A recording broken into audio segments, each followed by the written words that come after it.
Taking a step forward, he approached the table where she was seated and waiting. Despite the fact that she had just given child, she was dressed in a lovely manner. She appeared to be just as stunning and seductive as she had always been. A number of months had passed since he had last seen her, and then out of the blue, she called him and asked to meet with him to talk everything and attempt to find a solution to the problem, to get back together.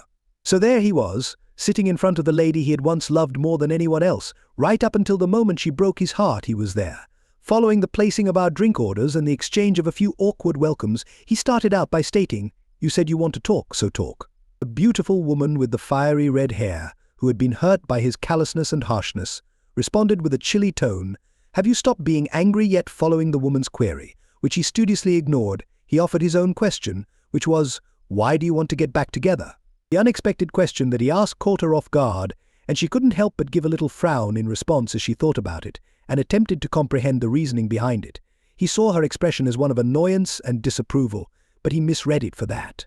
His suppressed rage eventually made itself known. "Fine, I'm leaving." He was on the verge of going up. "Put a stop to it." "Is there a reason you leave?" She spoke with a tiny bit of tremor in her voice as she cautiously said, "You just arrived." The individual snapped, "If you answer my question, I'll consider staying for a longer period of time." When she gazed into his eyes, she was able to determine how he was feeling based solely on the color of his brown eyes. Up until this point, all she could see was a burning wrath, along with something else that she was unable to identify. She had the impression that whatever it was not in her favor. "I yearn for you. I long for the things that we had in the past. I am in desperate need of you, and I adore you," she said.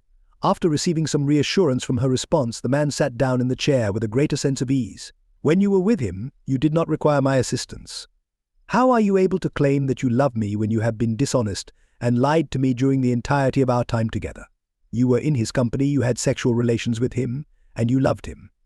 According to the man, who spoke with a tone that was full with disdain, "What kind of crap is this?" By hanging her head in shame, she murmured, "I am aware of that. Sincerely, I apologize. My thoughts, I'm not sure what they were different. It appears that I did not think." With tears welling up in her eyes, she raised her head to gaze at him further. She continued by saying, "Please, I am truly sorry. I am not going to continue doing this. I never. Please just bring me back." In response to her response, the man stared at the woman who was crying while shaking his head in contempt. There was a time when the sight of her weeping would have caused his heart to melt, but today all he felt was icy hatred that was devoid of any sign of sympathy.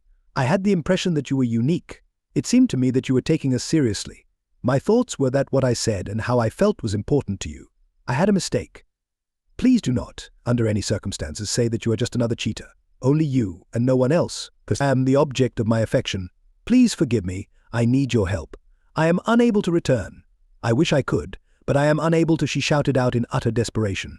Anger began to well up inside of him as a result of her remarks. He made an effort to calm down. After a brief period of time during which she shed tears in silence, he was able to pull himself together. "When we initially met, I was under the impression that I had discovered the ideal woman for me. You were the woman I had been searching for my entire life, and you were perfect in every way. I have been wallowing in the filthiness of my profession for far too long, and you have given me the impression that there is, in fact, something decent in the world. After that, I was able to reach new heights every day. Following that, I became aware of him, but you managed to persuade me that everything was finished. I believed you, despite the fact that I had better judgment.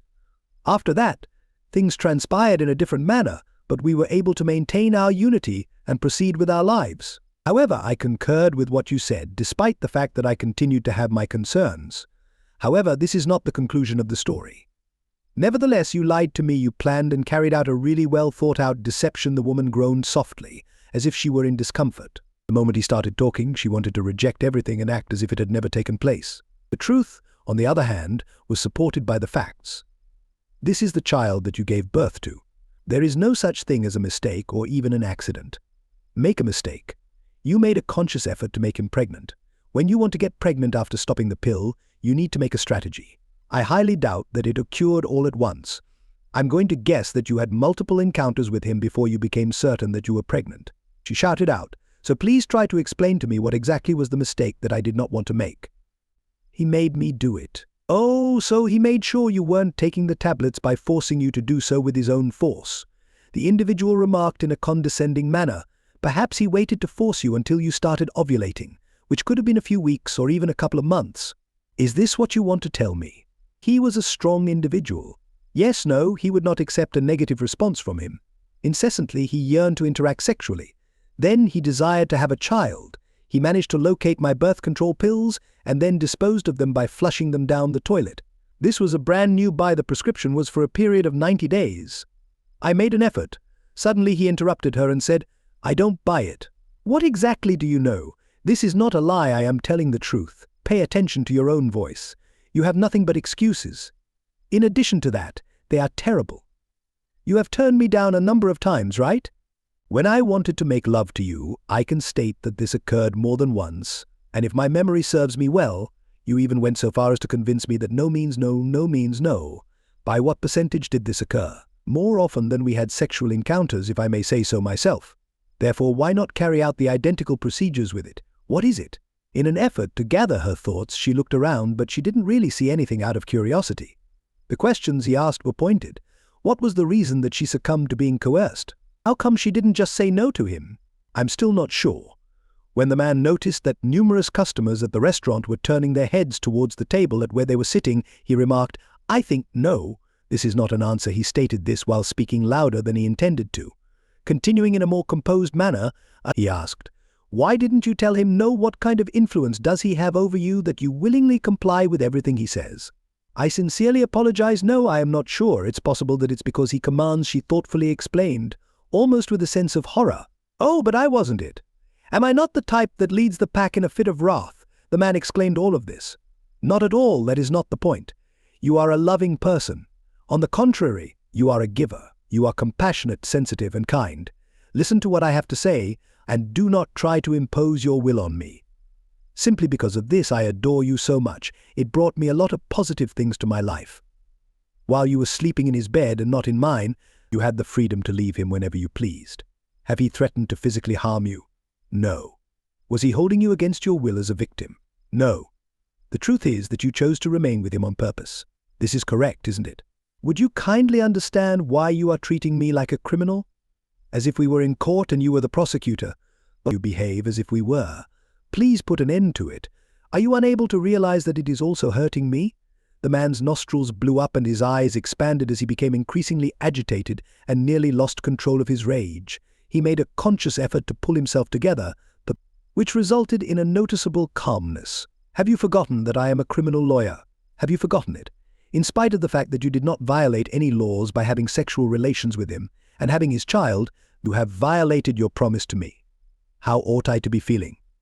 I know you love me, and you've expressed a desire for us to start a family together. What was it about having my children and spending your entire life with me that you wanted to do? What an idiot I am," said. "I actually believe the rubbish that you said. Tell me, what is the appropriate way for me to respond to your indiscretion?" he said with a sneering smirk. "How exactly did I make you feel any discomfort?"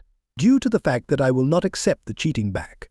The unexpected agony caused her shoulders to shake, and her eyes filled with such a rush of tears that she could no longer see him. Her eyes filled with tears as a result of his remarks. She was unable to refute the veracity of his statement since he was correct. Having informed him of this, she proceeded to ask, "Are you unable to give me another opportunity? I solemnly swear that I will never see him again. I am only going to be yours. I am pleading with you to please. You have my love. It wasn't until you stopped calling me and we stopped seeing each other on a regular basis that I became aware of how intense my feelings for you were. During the past few months, I have missed you so much that my heart has been in continual pain in response. As of right now, honey, I am aware that you are the only one who is suitable for me. Everything about you will remain the same. Do you wish to be given another opportunity?" As he asked the question, the man's mouth contorted in thought. "Oh, that's okay. It is now your opportunity. Take the child away from you. Please rewrite it for him. Inform him that you despise the fact that he forced you to give birth in front of him. Make it clear to him that you despise everything about him, including his spouse and children. And under no circumstances should you ever come into contact with him or his child," he was adamant. "You carry out these steps, and perhaps we will have a chance. As soon as we leave the state, we will begin the process all over again. Because I am a very skilled lawyer, I am able to easily obtain a position at a respectable firm and quickly rise to the top of the field." Her reaction to his comments was one of shock and perhaps horror. She felt ill to her stomach, and a new ache sank into her heart as she thought of the idea of abandoning your son and hating your own child. However, she was unable to do it. She was unable to give up her child. The revelation came to her all of a sudden, and along with it came an even greater sense of hopelessness. She is now aware that he was going to leave her forever, and he was going to abandon her. In a gesture of disbelief, she shook her head. How did things get to this point? She was aware that she had made a mistake, but she harbored the hope that he would forgive her. She broke down in a loud and open stream of tears. Come to a halt. You are creating a commotion.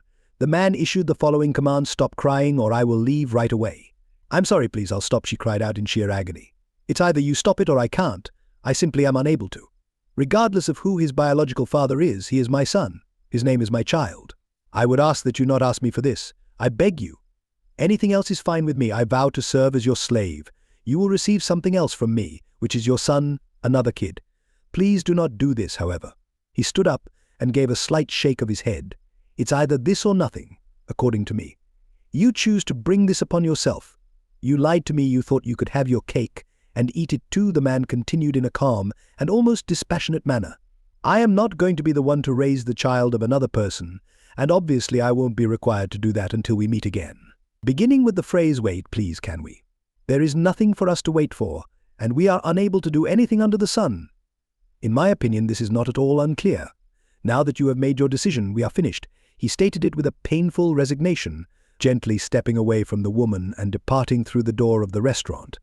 Come back to him, go back to your husband, he urged. If you want to make sure that your second half does not cheat on you, subscribe to our channel. In the meantime, you should go ahead and listen to the next story because this one is nothing compared to the one that comes after it. The next one is not anything you should even consider listening to if you are under the age of 18.